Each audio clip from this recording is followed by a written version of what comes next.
Israel has attacked Yemen, launching Operation Black Flag against the Yemeni Houthis. As the Minister of Defense of the Jewish state, Israel Katz, has stated, Yemen will suffer the same fate as Iran. The Israeli Air Force has attacked 3 seaports in the Houthi-controlled territory of the country, Al-Hodeidah, Ras Issa and Salif, and the Ras al-Khatib power plant has also been attacked.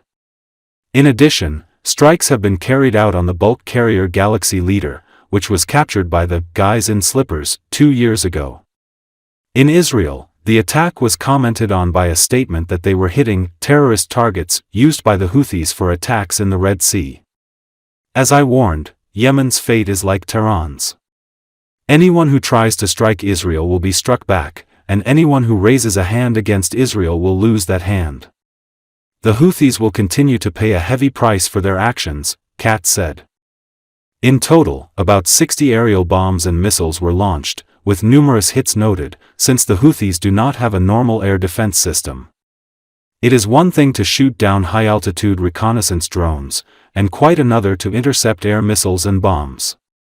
The attacks came after a suspected Houthi attack targeting a ship in the Red Sea that caught fire and took on water, later forcing its crew to abandon the vessel.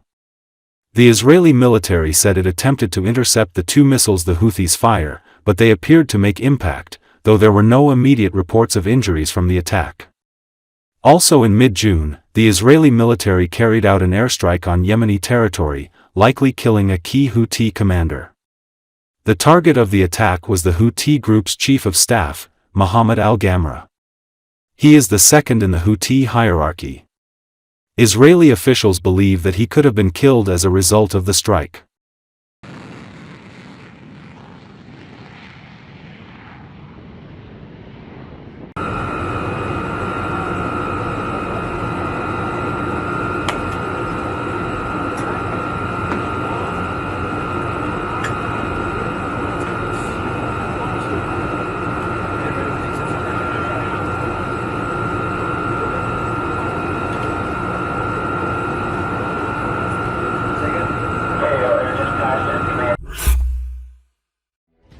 Five Turkish soldiers have died after exposure to methane gas on Sunday while searching a cave in northern Iraq for the remains of a fellow soldier killed by Kurdish militants in 2022, the Turkish Defense Ministry said.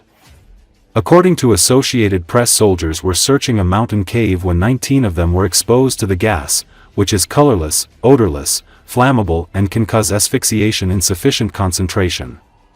They were immediately transported to the hospital, but despite all interventions, 5 heroic personnel were martyred, the ministry said in a statement. Rescue operations in the area continue. The ministry did not give a specific location for the incident other than the Klawlak Operation region, a reference to an operation launched against the Kurdistan Workers' Party, or PKK, in North Iraq in April 2022. The Turkish unit affected by methane gas was searching for the remains of an infantry officer killed by terrorist gunfire during a search and clear operation in May 2022, the ministry said. For the last 3 years, teams have been hunting for his remains. The cave was at an altitude of 852 meters and was known to have been used as a hospital by the PKK in the past, although it had since been cleared by Turkish soldiers. The office of President Recep Tayyip Erdogan said the soldiers were exposed to a high concentration of accumulated methane gas. Turkey and the PKK have waged a 40-year conflict which has often spilled over into Iraq and Syria. Turkey has set up a series of bases in northern Iraq, where the PKK has been established for decades. The PKK, which is considered a terrorist organization by Turkey and most of the West, announced in May that it would disband and renounce armed conflict as part of a new peace initiative with Turkey. Its fighters are expected to begin handing over their weapons over the next few days in the first concrete move toward disarmament.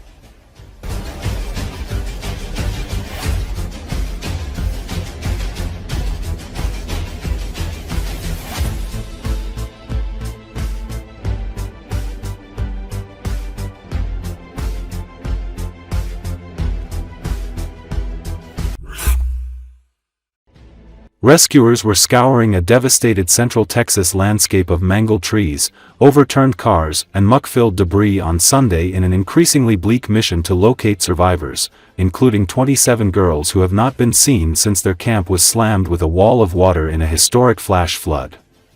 According to Associated Press, the flooding in Kerr County killed at least 43 people, including 15 children, and at least 8 people died in nearby counties. Authorities still have not said how many people were missing beyond the children from Camp Mystic, a Christian summer camp along a river in Kerr County where most of the dead were recovered. The destructive, fast-moving waters rose 26 feet on the Guadalupe River in just 45 minutes before daybreak Friday, washing away homes and vehicles. The danger was not over as rains continued pounding communities outside San Antonio on Saturday and flash flood warnings and watches remained in effect. Authorities were coming under scrutiny over whether the camps and residents in places long vulnerable to flooding received proper warning and whether enough preparations were made.